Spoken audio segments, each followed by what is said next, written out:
Newton, the architect of the universe. Before you fall asleep, consider to like the video and subscribe to our channel to not miss out on new documentaries.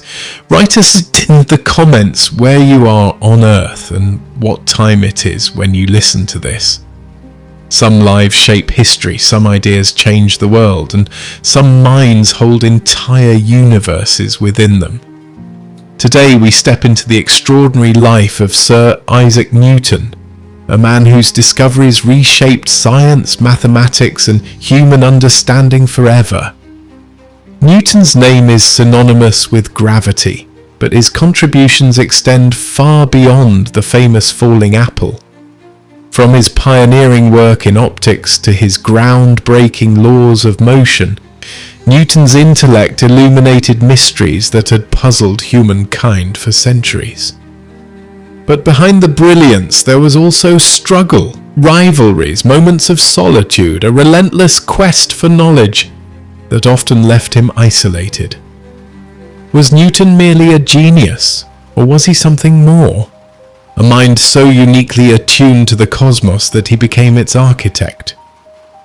Over the next 4 hours we will explore Newton's life in intricate detail, tracing his journey from a solitary childhood in rural England to his rise as one of the greatest scientific figures in history. This is not just a biography, it is an odyssey through time, discovery, and the inner workings of a restless, brilliant mind. Our story begins in the winter of 1642, in a quiet village that would unknowingly give birth to a legend. Chapter 1. A Child of Turbulence, Newton's Early Life. The year 1642 was one of turmoil. Across England the fires of civil war burned as King Charles I and Parliament clashed in a battle for power. Amidst this unrest, in the small village of Woolsthorpe, a frail infant was born, one so weak that few expected him to survive. Isaac Newton entered the world on December 25th, Christmas Day, though he was not destined for peace and joy. His father, a prosperous but uneducated farmer, had died before Isaac was even born. His mother, Hannah Ayscough, was left to raise her son in a world filled with uncertainty.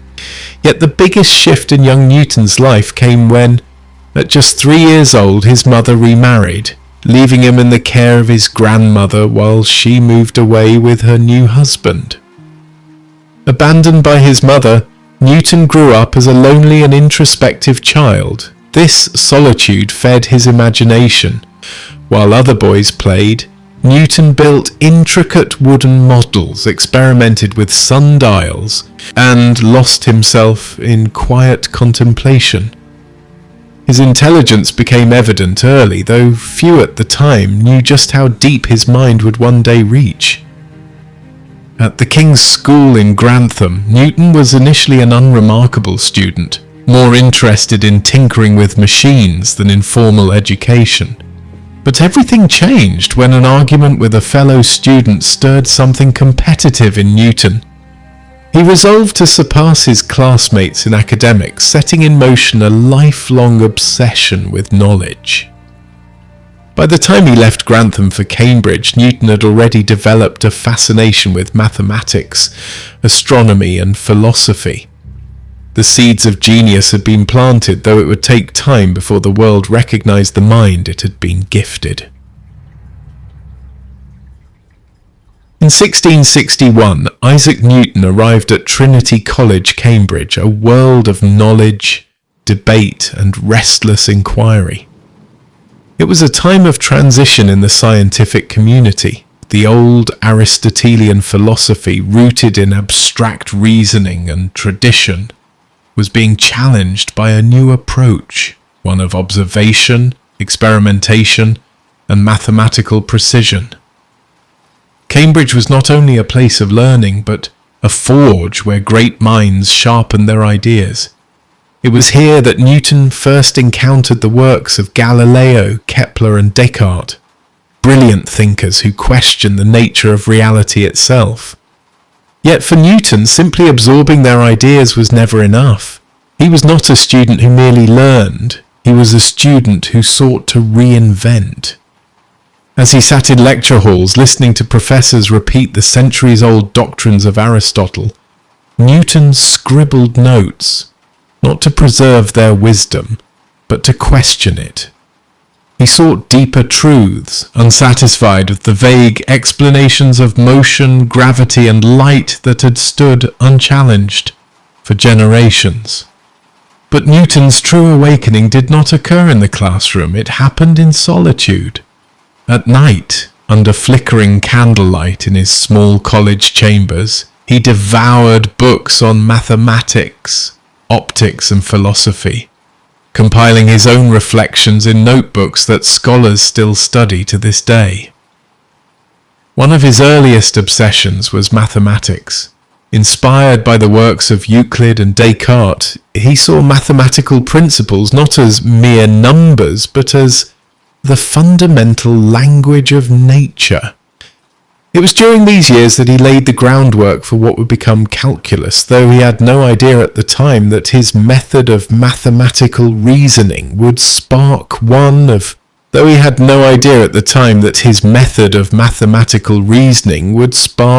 greatest intellectual disputes of the era. Yet Newton's studies extended beyond mathematics. His curiosity reached into the depths of natural philosophy.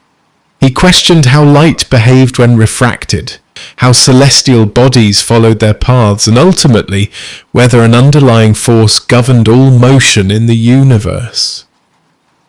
While his professors lectured on the established doctrines of ancient Greece, Newton turned inward, constructing theories that would soon shake the very foundation of science itself.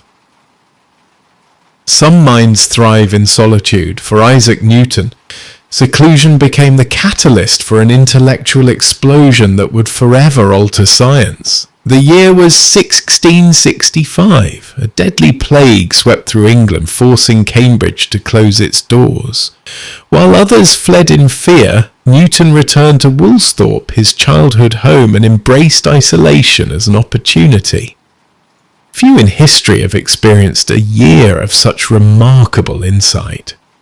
As the world around him succumbed to the ravages of disease, Newton's mind surged with revelations that would form the foundation of modern science. In a single period of intense contemplation, he unlocked the secrets of calculus, formulated his theory of gravity, and laid the groundwork for his studies in optics. Seen, the apple tree moment. Legend tells us of an apple falling from a tree, an innocent moment that sparked Newton's grandest revelation. Whether myth or truth, the essence of the story remains the same. Newton saw beyond the ordinary. He pondered why the apple fell straight downward, why objects moved as they did, and, more importantly, whether the force governing that apple extended beyond Earth, reaching into the heavens themselves. It was here that he first conceptualized the universal force we now call gravity, a force that connected the celestial and the earthly in a single, elegant law. But Newton's mind was not satisfied with a single discovery. As he wrestled with problems of motion, he recognized that existing mathematical tools were insufficient to describe change. How could one precisely determine the speed of an object at any given instant? How could one calculate areas under curves that shifted unpredictably? Newton devised an entirely new system of mathematics, calculus. Though he did not name it as such, his method of fluxions and infinitesimals would later become one of the most powerful tools in scientific analysis. A century later, calculus would help scientists map planetary orbits, describe the flow of fluids, and even form the basis for Einstein's theories of relativity. Newton's experiments did not stop with gravity and mathematics. In the dim candle-lit rooms of Woolsthorpe, he studied light, testing its properties with prisms and lenses. What he found astonished him. white light was not singular but composed of multiple colours. By splitting a beam with a prism, he revealed the full spectrum hidden within what seemed ordinary. These findings shattered previous ideas about light and colour, leading Newton to construct his theories on optics. Years later, he would design the first reflecting telescope, a revolutionary improvement over the existing refracting models used in astronomy. By 1667, Isaac Newton returned to Cambridge carrying the weight of knowledge that had come to him during his year of wonders. Though the halls of Trinity College had not changed, Newton was no longer simply a student. He had transformed into something more. He was now a scientist poised on the brink of revolutionizing how the world understood nature. Newton's ideas on gravity, motion, and light had not yet been shared with the world. He was meticulous, some would say obsessive, about refining his theories before presenting them.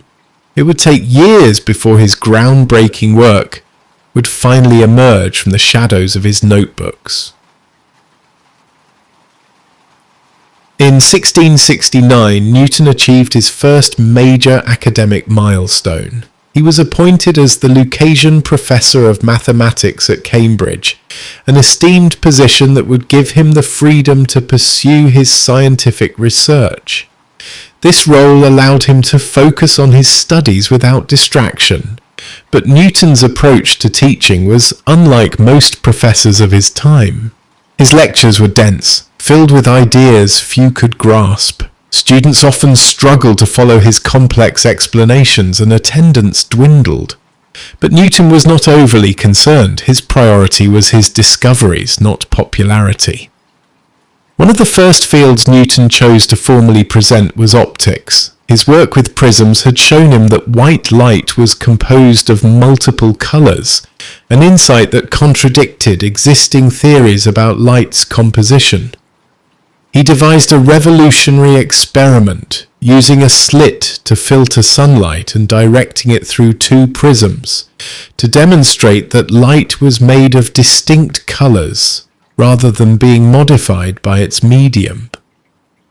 Newton's ideas challenged the well-established theories of the time. Sparking controversy among scholars, he wrote a series of papers on light and colour, which he submitted to the Royal Society, earning both admiration and criticism. But Newton had a habit of withdrawing under pressure.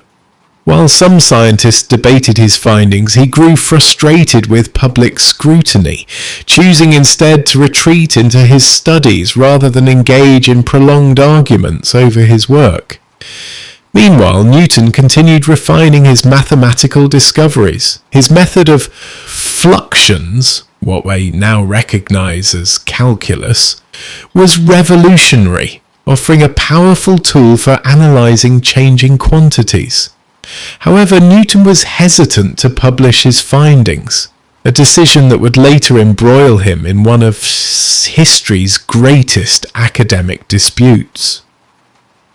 Unknown to Newton, another brilliant thinker, Gottfried Wilhelm Leibniz, was simultaneously developing his own version of calculus. When Leibniz published his results before Newton, a bitter feud erupted over credit.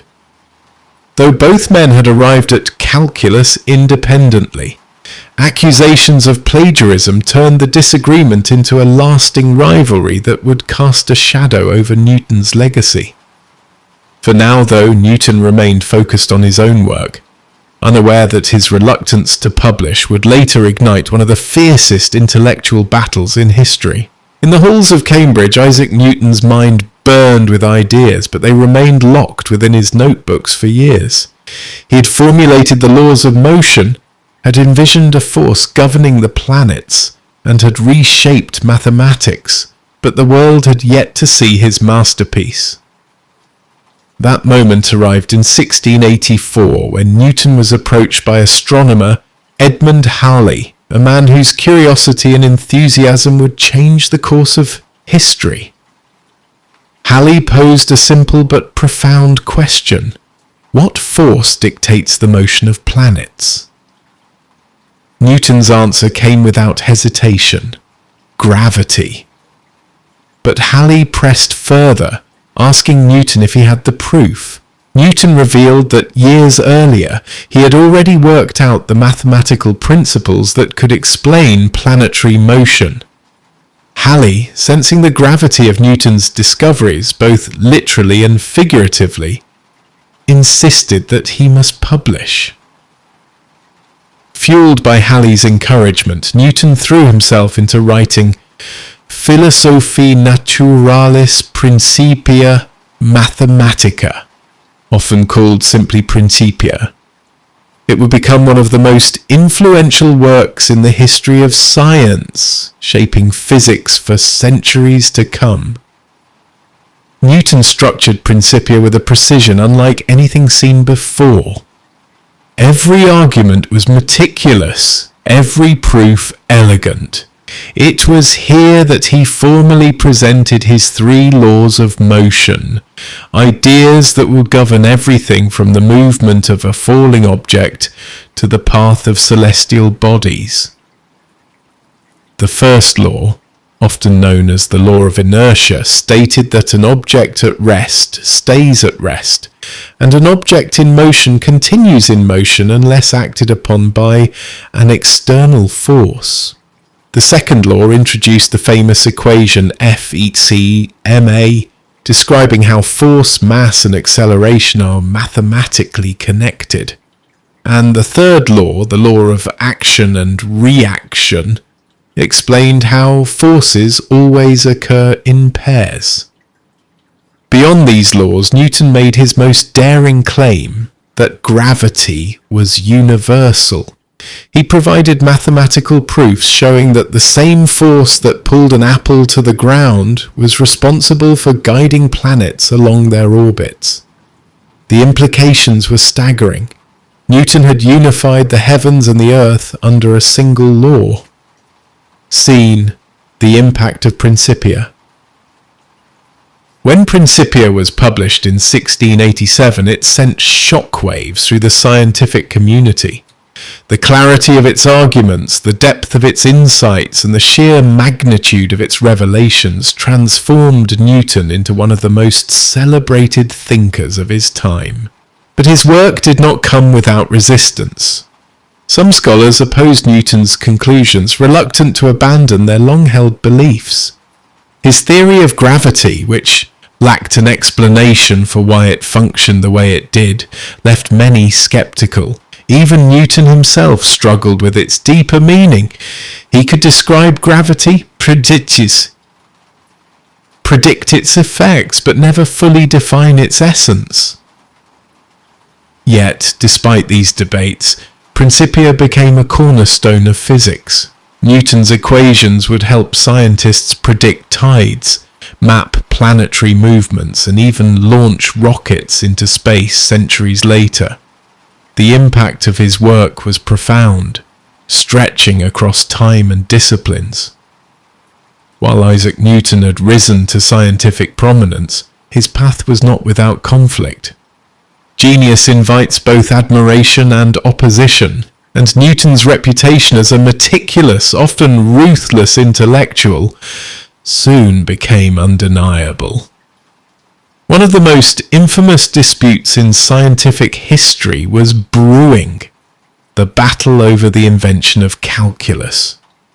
It was here that Newton's combative nature would fully emerge. In the late 1600s across Europe, mathematicians were advancing new methods to deal with changing quantities. Unbeknownst to Newton, German philosopher and mathematician Gottfried Wilhelm Leibniz had independently developed a system that closely mirrored Newton's method of fluxions, what we now recognize as calculus. Leibniz's version of calculus was published before Newton's, sparking outrage among Newton and his supporters. While both men had arrived at their conclusions independently, accusations of plagiarism spread. Newton's camp argued that Leibniz had seen Newton's earlier work and merely repackaged it, while Leibniz's supporters claimed their method was superior and original. For years the feud escalated, dragging the Royal Society into a bitter scientific controversy. Newton, who had considerable influence within the organisation, even orchestrated reports that favoured his claim over Leibniz's. The debate fractured Europe's mathematical community, and when Leibniz died in 1716, many suspected that Newton's relentless pursuit of credit had cost the German mathematician dearly. While modern historians recognise the brilliance of both men's contributions, Newton's ferocity in securing his legacy was undeniable. By the late 1690s, Newton had stepped into a new arena, politics and administration. In 1696, he accepted a position as Warden of the Royal Mint, overseeing England's currency. His meticulous nature was well suited to the role, but Newton approached it with more than just bureaucratic precision. He turned into a formidable enforcer. At the time, counterfeiting was rampant, threatening the stability of England's economy. Newton took an active role in hunting down counterfeiters, personally interrogating suspects and ensuring their prosecution. His work at the Mint was not just administrative. It became almost a crusade against fraud.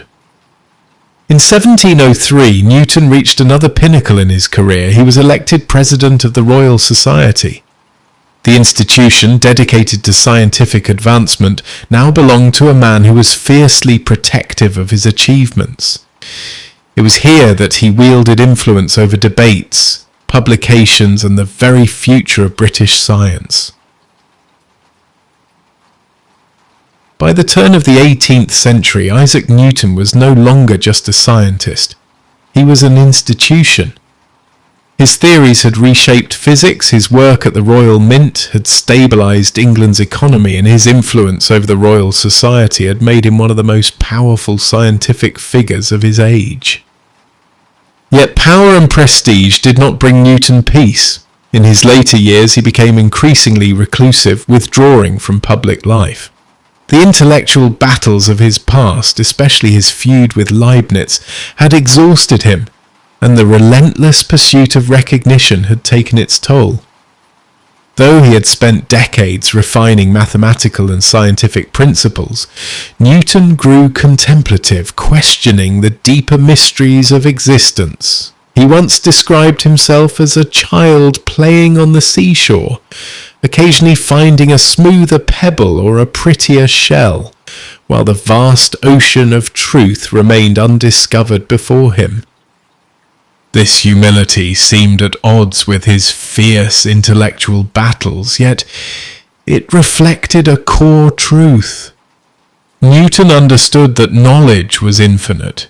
Despite his towering achievements, he recognized that science would continue to evolve beyond his own discoveries, and though withdrawn, Newton still received public honours. In 1705, Queen Anne knighted him, making him Sir Isaac Newton, the first scientist to receive such recognition.